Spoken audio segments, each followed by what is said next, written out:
2021년을 잘 지켜주시고 도와주신 하나님께 감사와 찬송과 영광을 돌립니다.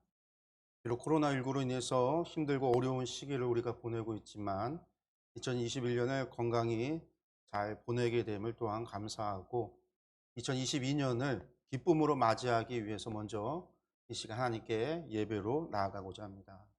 한 해의 끝 시간과 첫 시간을 하나님께 예배드리는 우리 여러 성도님들의 귀한 마음을 하나님께서 기뻐하시고 은혜와 평강을 내려주시기를 간절히 소원합니다. 그런데 2021년이 지나고 저희가 지금 2022년을 맞을 준비를 하고 있습니다. 지금 시간이 이제 11시 43분입니다. 앞으로 한 17분 정도가 지나면 2021년이 끝나고 2022년 새해가 됩니다.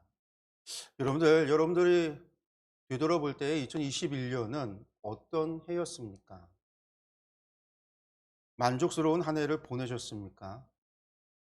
아마도 다들 만족한 그런 날들을 보내지는 못했을 거라 그렇게 생각을 합니다. 사람들이 우리가 살아가면서 늘 만족하고 그렇게 살아간다는 게 그렇게 얘기는 하고 있지만 늘 그렇게 얘기하지만 사람의 욕심이 한도 끝도 없어서 아무리 좋은 날들을 보내도 늘 부족하다라고 이야기를 하죠. 하지만 실제로 그런 것이 아니다 할지라도 지난 한 해 또 이 코로나19로 인해서 다들 어려운 시기를 보냈습니다. 교회도 어려운 시기를 보내고 있고요. 공부하는 아이들도 학교에서의 공부가 쉽지가 않습니다. 그리고 또 이제 우리 하은이 같은 경우가 또 자가격리 끝나고 나서 며칠 되지 않아서 또 반에 확진자 나와서 또 자가격리 들어갔다라는 이야기를 들었습니다. 내가 잘 관리를 하고 내가 조심해도 주변에서 그런 일들이 일어나는 것이 내 힘으로는 어떻게 할 수 있는 일이 아니기 때문에 그렇습니다. 코로나19도 우리 때문에, 나 때문이 아닌 거죠. 우리 때문이 아닙니다. 우리의 힘을 벗어난, 우리의 능력을 벗어난 일이기 때문에 불가항력적으로 일어난 일들. 그래서 한 해가 힘들고 어려운 날들을 보냈지만, 어, 그렇다고 해도 뒤돌아보면은요, 우리 교회 식구들 가운데 아무도 확진자가 나오지 않았다는 것, 그 하나만으로도 얼마나 하나님 앞에 감사한지 모르겠습니다. 또 모두가 어려운 일들은 있긴 하지만 또 건강하게 또 하나님을 예배하고 있는 우리의 모습이 있기 때문에 또한 하나님 앞에 감사합니다. 그러나 어쨌든 이 코로나19가 아직 끝나질 않았습니다. 2010년에 송구영신 예배 드릴 때도 코로나19가 끝나기를 원합니다. 소망합니다라고 이야기했던 설교가 기억이 나는데 2021년을 마무리하는 이 시간에도 다시 한번 코로나19가 내년에는 맞춰지기를 소망합니다라고 똑같은 말을 할 수밖에 없습니다. 이것이 좀 끝나고 우리의 일상이 회복되고 우리의 예배가 회복되는 그런 일들이 있기를 간절히 소망합니다.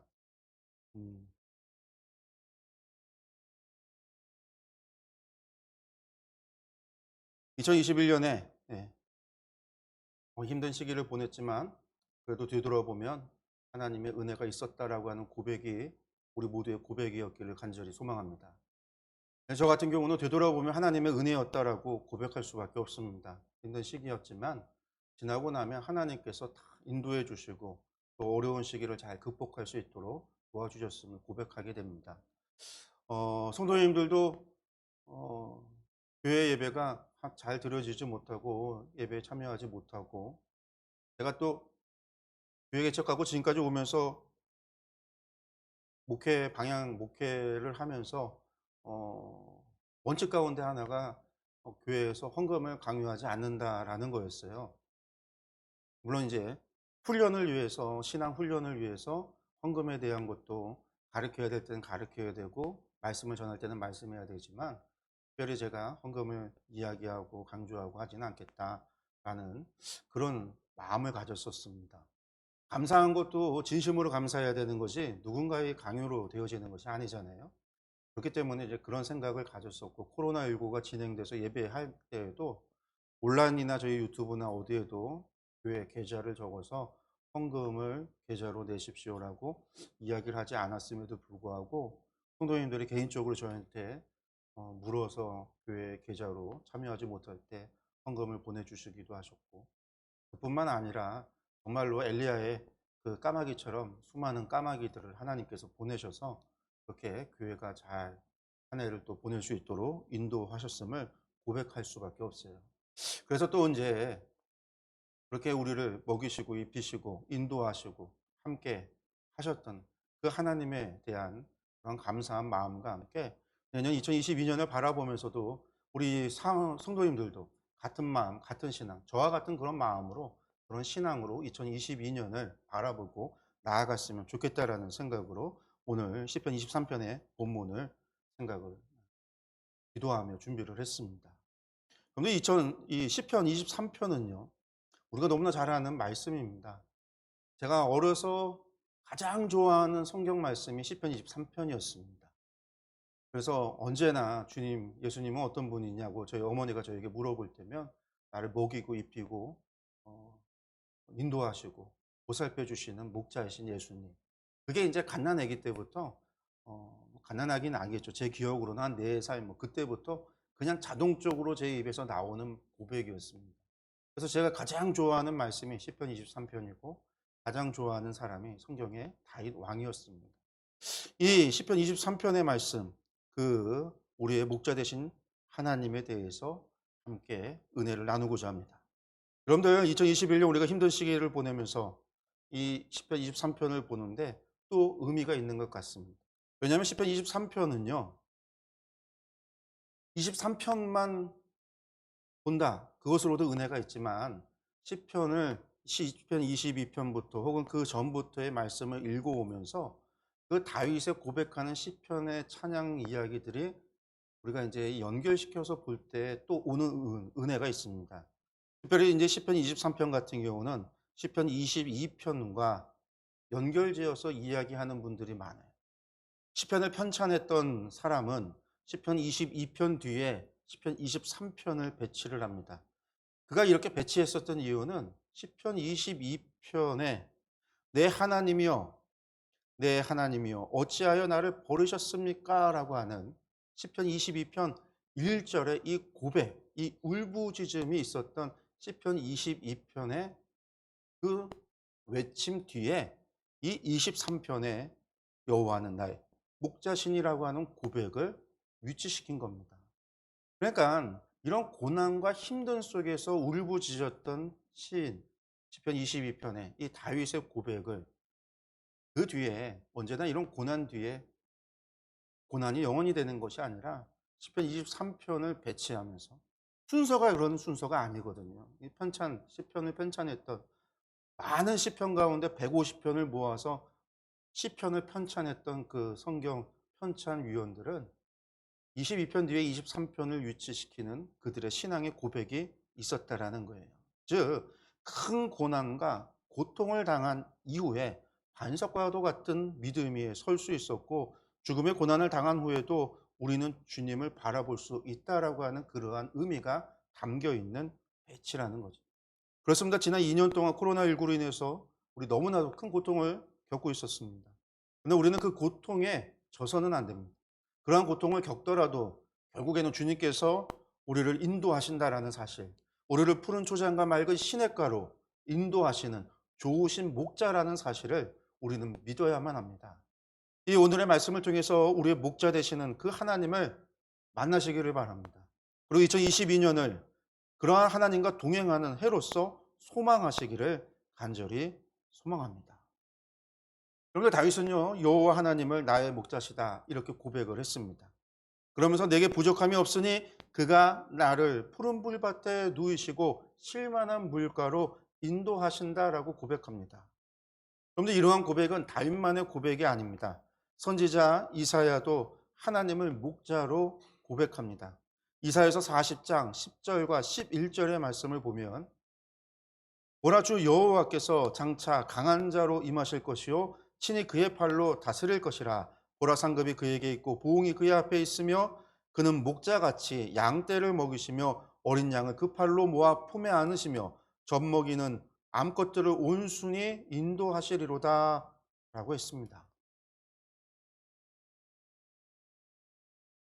다윗 왕과 이사야 선지자의 말씀을 보면 그들은 목자로서 하나님의 사랑을 두 가지로 표현을 합니다. 첫째는 하나님께서는 양무리를 먹이시는 분이시다라는 겁니다. 즉 먹고 사는 문제는 하나님께서 책임져 주신다라는 의미가 담겨 있습니다. 둘째는 하나님께서는 세밀하게 돌보시는 분이시다라는 거예요. 어린 양들을 품에 안고 또한 젖먹이는 암컷들을 온순히 인도하시는 그러한 이미지는 모든 사람의 형편과 처지에 맞게 세밀하게 돌보시는 하나님의 사랑을 표현한 겁니다. 그렇습니다. 하나님께서는 우리가 먹고 사는 모든 문제를 책임져 주십니다. 예수님께서도 그 말씀하셨습니다. 무엇을 먹을까, 무엇을 입을까, 무엇을 마실까 염려하지 말라. 들의 백합화를 보라고, 하늘을 나는 공중을 나는 새를 보라고 하면서 하나님께서 어떻게 저들을 입히고 먹이시고 책임지시는지를 말씀해 주셨습니다.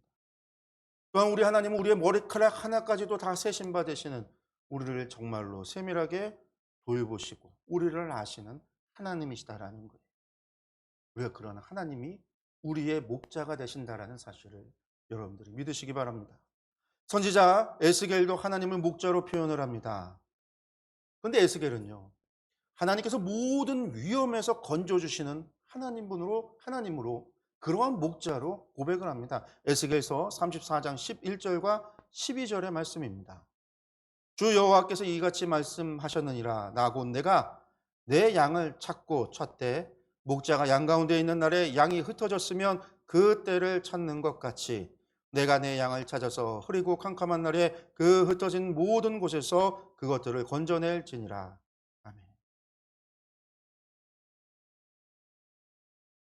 에스겔의 이러한 고백은 다윗의 고백과도 일치합니다. 다윗은 시편 23편 4절에서 이렇게 이야기를 했어요. 내가 사망의 음침한 골짜기로 다닐지라도 해를 두려워하지 않을 것은 주께서 나와 함께 하심이라. 주의 지팡이와 막대기가 나를 안위하시나이다.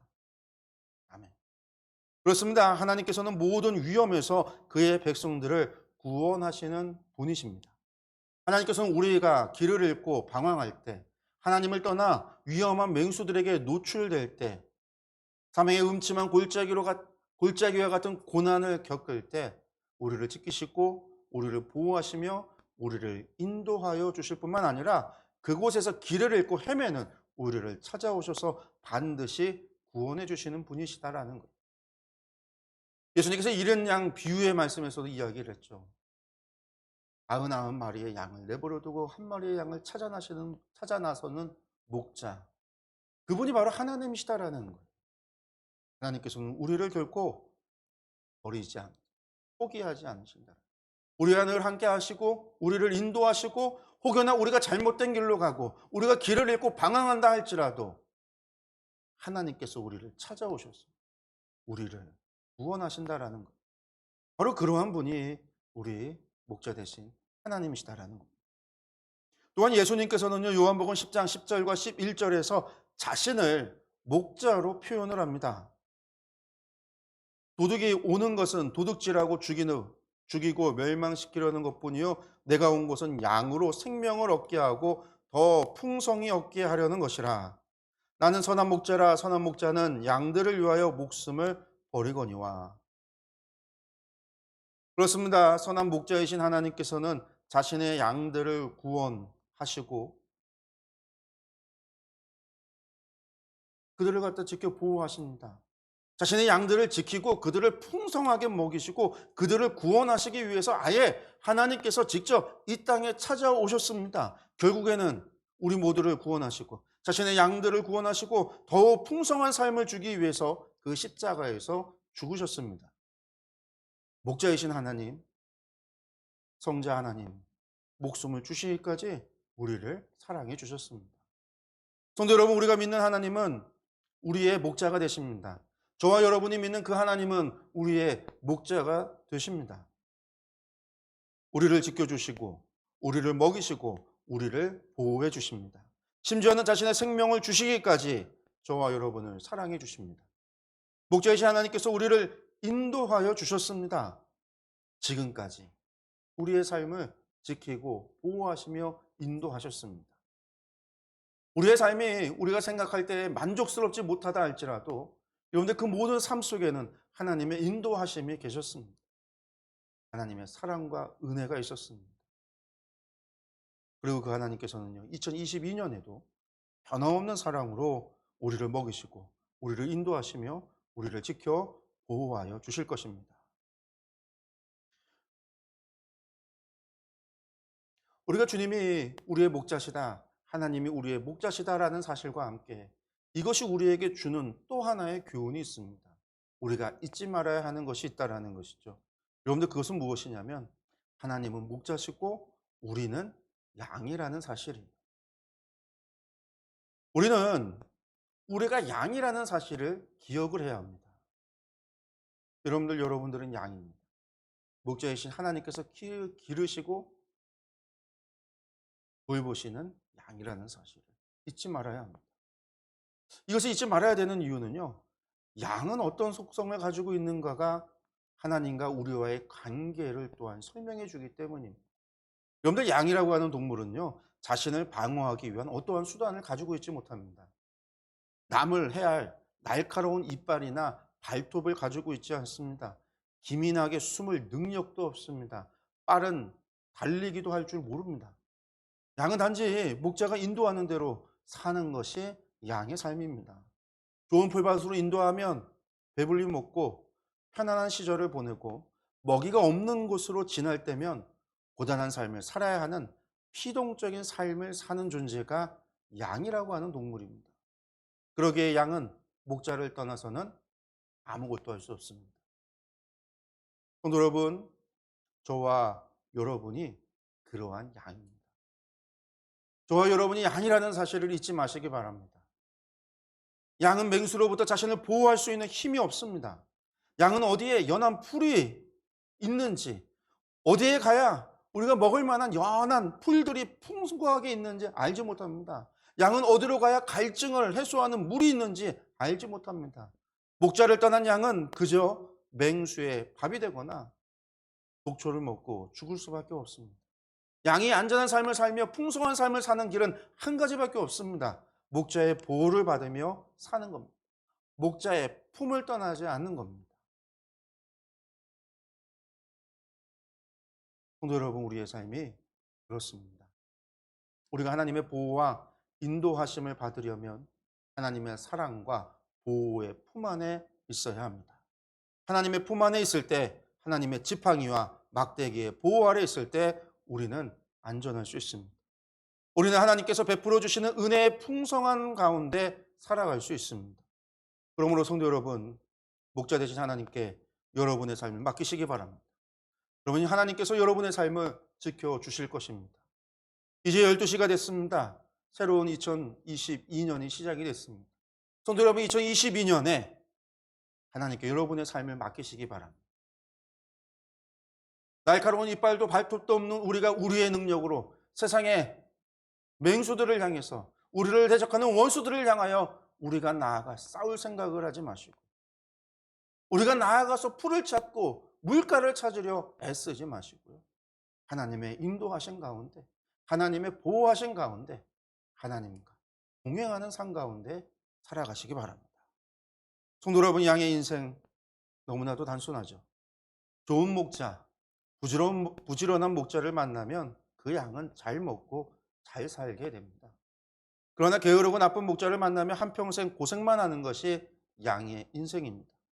그리고 이것이 우리의 인생입니다. 우리의 인생이 내 의지와 내 능력으로 개선되어지는 것 같고 삶이 윤택해지는 것 같지만 사실 내 노력과 내 의지가 내 삶에 크게 반영되는 것은 아닙니다. 여러분들 아무리 노력해도 안 되는 것이 있고 안 풀리는 문제가 있습니다. 코로나19와 같은 재난과 같은 일들은 내 의지와 내 능력으로는 어떻게 할 수가 없습니다. 또한 세상의 가짜 목자를 따른다고 해서 여러분들 이러한 문제를 해결할 수 있는 것도 아닙니다. 그러나 우리의 좋은 목자 되시는 주님의 품 안에 거하며 주께서 우리를 지켜 보호하여 주실 겁니다. 그렇습니다. 아무리 험난한 고난과 어려움을 만난다 할지라도 주님과 함께하는 성도는 걱정과 근심할 것이 없습니다. 우리 하나님께서 우리의 좋으신 목자가 되어 주시기 때문입니다. 그 하나님께서 우리의 삶을 책임져 주시고 지켜 보호하여 주시기 때문입니다. 그러기에 우리는 부족함이 없는 삶을 살아갈 수 있습니다. 더 이상 좋을 것이 없는 삶은 바로 좋은 목자 되시는 주님께서 인도하여 주시는 삶입니다.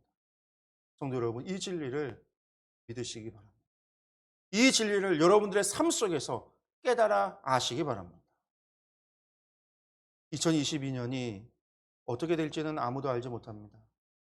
코로나19가 끝이 날지 아니면 그보다 더한 일이 벌어질지 혹은 모든 문제가 다 사라지고 정말 우리의 일상이 회복이 될지 여러분들 그 누구도 장래일을 알 수는 없습니다. 그러나 주님과 함께하는 성도에게 있어서 2022년은 변함없이 하나님의 사랑과 은혜 가운데 살아가는 날들이 될 것입니다. 성도 여러분, 우리의 좋은 목자 되신 하나님을 믿으시기 바랍니다. 우리와 함께 하시는 성령님을 믿으시기 바랍니다. 또한 우리를 위하여 지금도 중보하시는 예수님을 믿으시기 바랍니다. 그렇게 2022년을 하나님과 동행하며 하나님께서 베풀어 주시는 풍성한 은혜 가운데 살아가기를 간절히 축원합니다. 기도하겠습니다.